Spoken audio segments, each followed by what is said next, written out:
Internationally renowned architect James Cheng is joining me in the Fairmont Pacific Rim in the beautiful Chairman's Suite. Hello, James. Hello, Maggie. James, thank you for having us and showing this magnificent space. Before we start talking about this building, let's talk about you, your history. Why did you decide on architecture?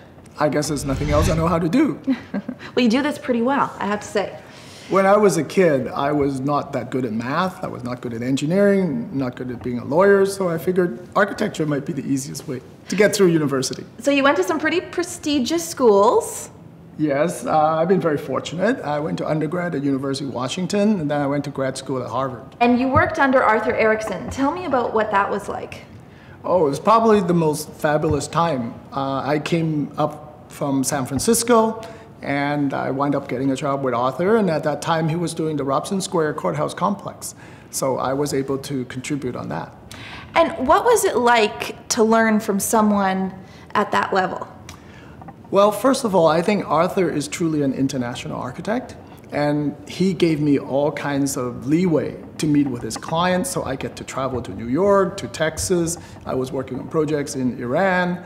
So I get a chance to be exposed to a much bigger world outside. And he's also very interested in all different kinds of culture, so he would travel all over the world and he'll come back and show the office pictures.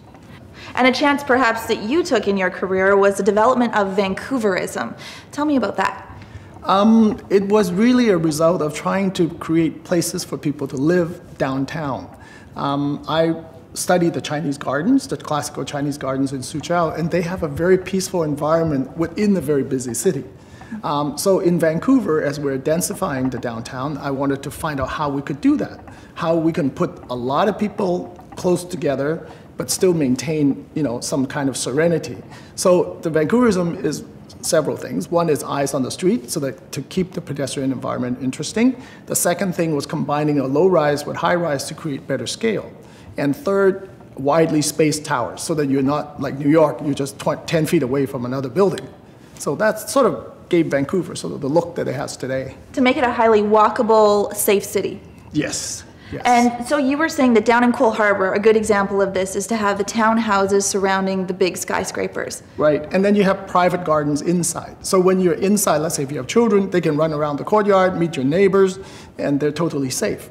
And while people walking on the sidewalk, they can actually look into people's, just like a house, right? So then the city is way more interesting when you have that kind of dialogue. Another thing that you're great at incorporating with your buildings is public art. Now I know the Fairmont Pacific Rim has some fabulous words on the exterior of its hotel, and you also did that big light structure in the Shaw Tower. So tell me about why it's important to you to have public art in your buildings. Well, first of all, Vancouver has a history of modern art. Started with Binning, Gordon Smith, and all those people. And we just feel it's important to carry that into everyday life, people's everyday life. And if it enhances our experience of the city, meaning when you walk around looking at buildings, there's actually something that catches your eye, it gives you a better understanding of the richness and culture of Vancouver. So we think it's very, very important. And can you tell me the story behind the words outside of the hotel here? Yes, we were actually struggling trying to figure out how to make a big building. This is the biggest single building in Vancouver, over 800,000 square feet, and it could be overbearing. So we tried very hard to break it up so that when people walk around the building, it's always interesting. So we're stuck with this facade at the corner of Burrard and Cordova, and we were struggling, so we thought the public art could break down the scale, bring color and stuff. And of course, when you bring an artist on board, he has his own idea. So originally we had lots of colors, but then he decided he wants to play a game with the words. And that's how it came about. And what are the words that he uses? Oh God, I can't memorize. I don't memorize it, but it would be interesting for people to go look. Yeah, we'll go check it out. There you go. It gives us reason to come down here. Yes. And that was his point. Yeah, exactly. I like that. So tell me what your inspiration for the Fairmont Pacific Rim was. You wanted to make it feel not so huge, massive, and expansive, but what else? Oh, well, I think the most important thing is creating a sense of place. We know that Vancouver has been called a no-fun city. So how do we actually make a hotel, which is a semi-public function, an exciting place for people to come, to congregate, to drop in, and make it like the living room of Vancouver. So that was some of our inspiration, is to now make it a public place rather than just a private hotel. So you're saying this is my living room? Absolutely. Okay, I'm moving in. I like it. Come watch the Super Bowl here. Yes. And now back to James Cheng at the Fairmont's Chairman's Suite. So James, the Chairman's Suite, it's a pretty spectacular space. Yes, we were very fortunate because I asked the developer, I said, can I actually do the Chairman's Suite, do the interior all by ourselves without working with the outside interior designers?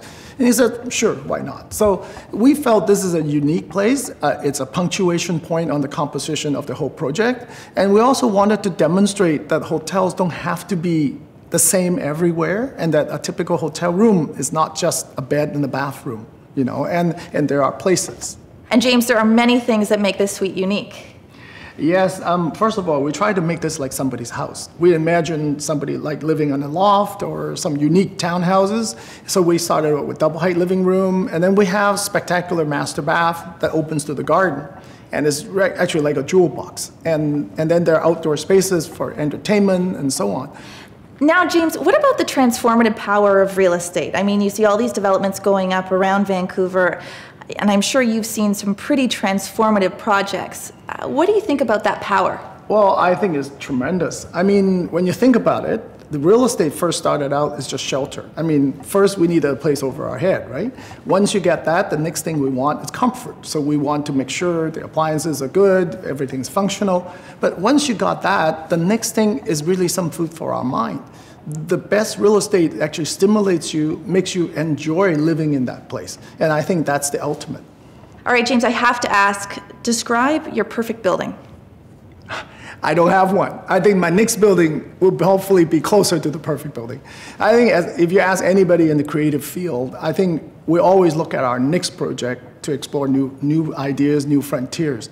So whatever we've done is past, is finished. Thank you very much, James. It really was a pleasure. Thank you, Maggie. It's a pleasure for me too. Great. We have much more coming up on Real Estate 101.